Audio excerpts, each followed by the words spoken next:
Hey, good day everybody. I've got this SKIL brand circular power saw. I'm doing an unboxing review on it.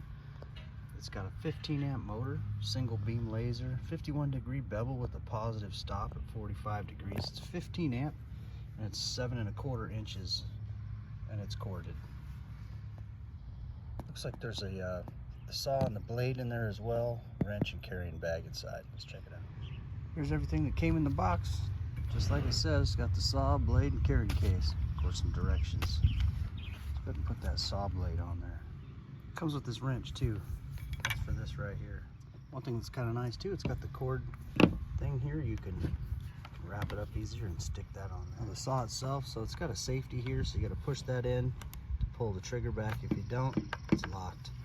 And this is the laser right there. It's the laser when you push that. You know, as far as putting the blade on, there's a button right here. So you push that down, and then you'll be able to stop this from rotating, allowing you to loosen it up, put the blade on, tighten it back up. When you tighten it back up, you're gonna wanna push that in again. Okay, this is just to kind of get it loose. Push that in, and it'll break the tension on there, and then you can just loosen it up by hand after that.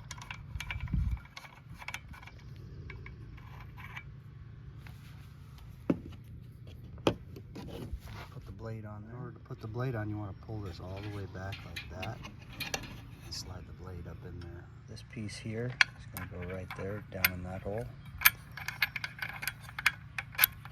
like that, and then the blade goes on, then this piece goes on. Now you can screw it in.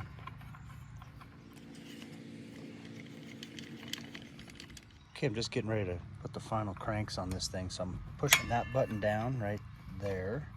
Now I'll crank the wrench clockwise and tighten it down. Okay, and then recommend keeping the wrench with the saw somehow. So I just took a paper clip and tied it around the cord, that way it won't go anywhere, but you're gonna want that.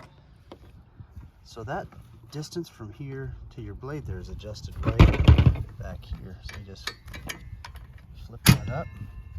Now you can take it and lower it. You can lower that.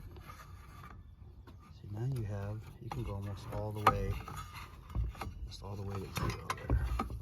Just barely skimming. Here's a little bit more of a close-up on the graduations there as far as the blade depth. How deep you want to cut. Okay, now here you can adjust the angle of your saw this way or that way, like the miter. And that's all done right here. So you would just loosen that up there, tilt your saw to the angle that you want. And it's even got the graduations on here, 45, 52, 30, 22 and a half, and then just tighten it up wherever you want it. So right now I just adjusted it to 15 degrees. And how you know you're right at 15 is that line lines up with this line. So this one stays stationary. You can move it back to 0. And it bottoms out right at 0.